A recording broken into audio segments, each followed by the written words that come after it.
Hello everyone, this is Abhimanyu Sridhar, the Faculty of Ethics and Essay.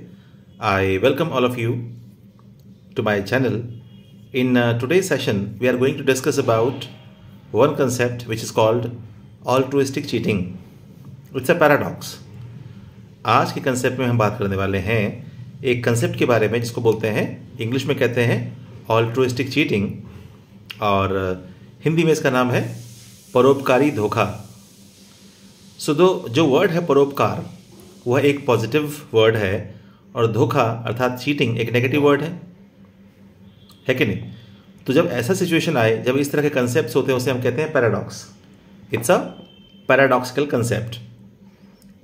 तो बात आती है कि इसका पब्लिक एडमिनिस्ट्रेशन में, गवर्नेंस में क्या यूज़ है, और उसी यूज़ के बारे में यूपीएससी सिविल सर्विस एग्जामिनेशन में जो क्वेश्चंस पूछती है उसका टारगेट वही होता है कि how you act and react in some certain situations and what kind of concepts you apply.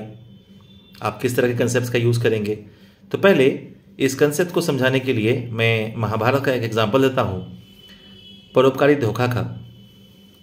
भगवान कृष्ण को मालूम था कि कर्ण के पास एक ऐसा अस्त्र है जो उसने अर्जुन के लिए संभाल के रखा है। वह अस्त्र उसे किससे मिला था? वह व्यापन जो था उसे इंद्र से प्राप्त हुआ था।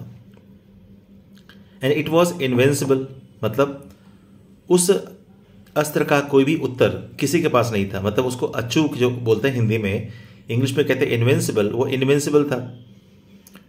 उसे काउंटर करने के लिए किसी दुनिया में किसी के पास भी कोई शस्त्र या अस्त्र नहीं था। अब अर्जुन इंपॉर्टेंट नहीं है, इंपॉर्टेंट है धर्म, इंपॉर्टेंट है मानवीयता, ह्यूमैनिटी। तो अगर अर्जुन मारा जाता कर्ण के हाथों तो धर्म के ऊपर अधर्म की जीत होती, ह्यूमैनिटी के ऊपर डेमॉन्स की जीत होती, राक्षसों की जीत होती, जस्टिस के ऊपर इनजस्टिस की जीत होती, है ना।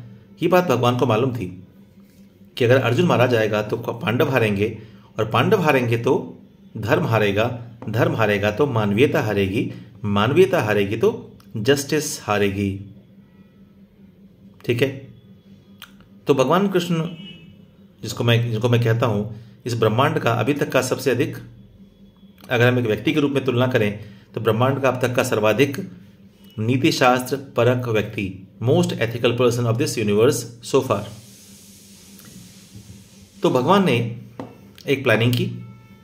उन्होंने कहा भाई अर्जुन को बचाना बहुत जरूरी है, not for Arjun but for the sake of dharma, for sake of humanity and justice and for all the stakeholders. तो उन्होंने घटोत्कच जो भीम का बेटा था, भीम और हिडिंबा की संतान, तो वह विशालकाय था। उनका जो शरीर था घटोत्कच का था, बहुत ही विशाल था। तो और बहुत शक्ति थी उनके पास, बहुत मायावी शक्तियां थी। तो उन्होंने कहा कि आज तुम्हारा दिन है, जाओ और कौरवों की सेना में उत्पात मचा दो। Just go and make a wreak havoc in the army of the Kauravas. आज तुम्हारा दिन है। तो घटोत्कच गए और उन्होंने उत्पात मचाना शुरू कर दिया। And he was not in control of any one, be it Bhishma Pitamah और द्रोणाचार्य और दुर्योधन और कर्ण और कृपाचार्य और एनी वन एल्स। कोई उन्हें कंट्रोल नहीं कर पा रहा था। तो दुर्योधन को लगा कि भाई ऐसे तो हम आज ही युद्ध हार जाएंगे, क्योंकि सबको आज ही मार देगा, सारी सेना को मार देगा आज अकेले, क्योंकि उनके पास बहुत सारी मायावी शक्तियां थी जो उनको अपनी माँ हिडिंबा से प्राप्त हुई थी। जैसा मालूम होगा हिडिंबा कौन थी? एक राक्षसी थी जिनसे भीम ने शादी की थी, विवाह किया था, और उनके संतान घटोत्कच। तो जब लगा दुर्योधन को कि भाई आज ही हम लड़ाई हार जाएंगे, युद्ध हार जाएंगे, तो वह कर्ण के पास आता है। तो दुर्योधन कर्ण के पास आता है और उनसे कहता है कि इसको रोको।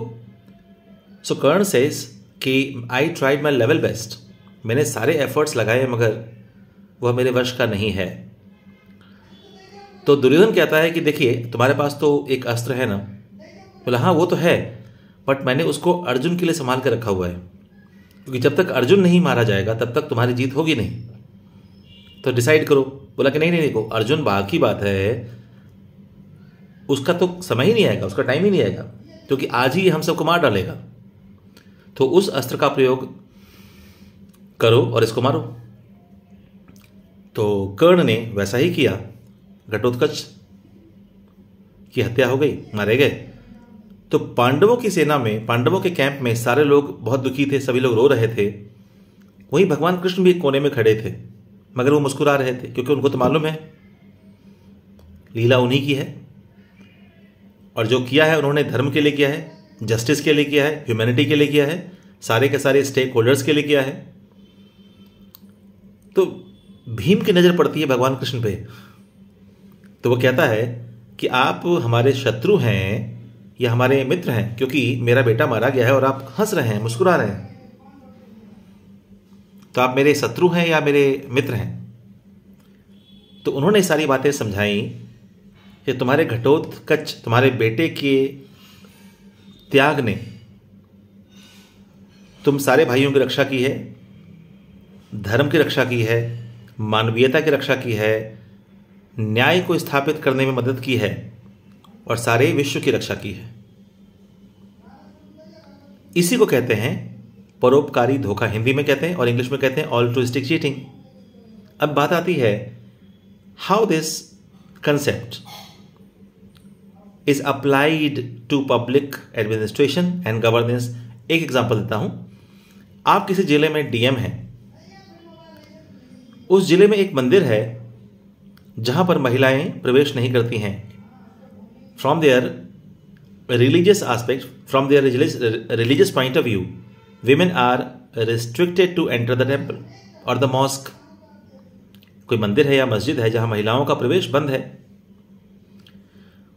तो सुप्रीम कोर्ट ने ऑर्डर दिया कि इस मस्जिद के अंदर या इस मंदिर के अंदर महिलाओं का भी प्रवेश होना चाहिए, क्योंकि कुछ महिलाएं, सम विमेन एक्टिविस्ट्स ने एक कोर्ट में याचिका दायर की और रिक्वेस्ट किया कि हमें महिलाओं का प्रवेश होना चाहिए।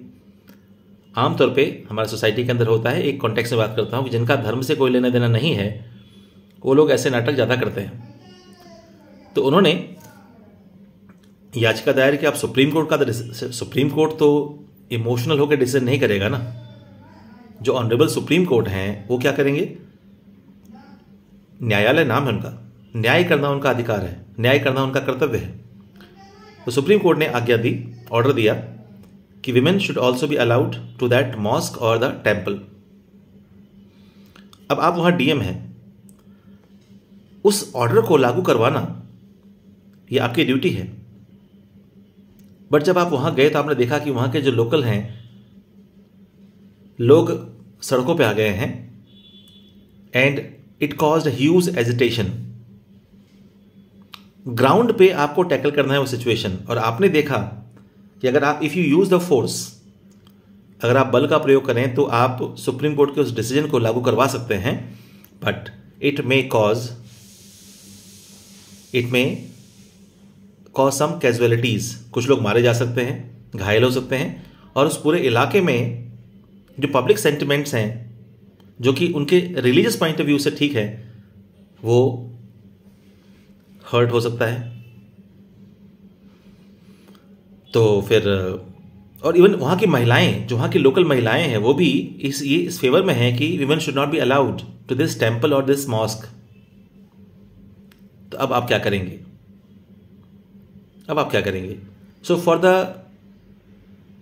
सेक of majority, for sake of majority, आपने क्या किया?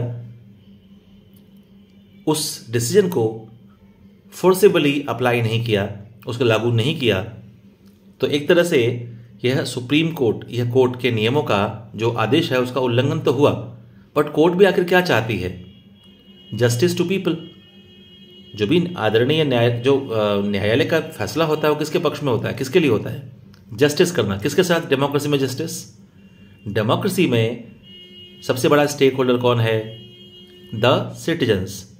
तो जो भी डिसीजन सुप्रीम कोर्ट देती है या सरकार कोई फैसला करती है, उसका उद्देश्य उसी नागरिक के साथ न्याय की स्थापना सुनिश्चित करना है। तो आपने उस मोमेंट पे क्या किया? उस नियम को फोर्सेबली अप्लाई नहीं किया। So this is called an example of altruistic cheating. Cheating तो आपने की, चीटिंग आपने की as a DM of that particular district, but for sake of the majority, for sake of the society and other stakeholders. So in this manner we have learned the concept of altruistic cheating. I hope मेरे सारे videos आपको अच्छे लग रहे हैं। अगर आप चाहते हैं कि मैं बड़े वीडियोस बनाऊं और I also discuss some questions, जो PYQs हैं, क्वेश्चंस को डिस्कस करूं on different dimensions in a different manner, तो चैनल को लाइक करिए, सब्सक्राइब करिए और please do share. Thank you.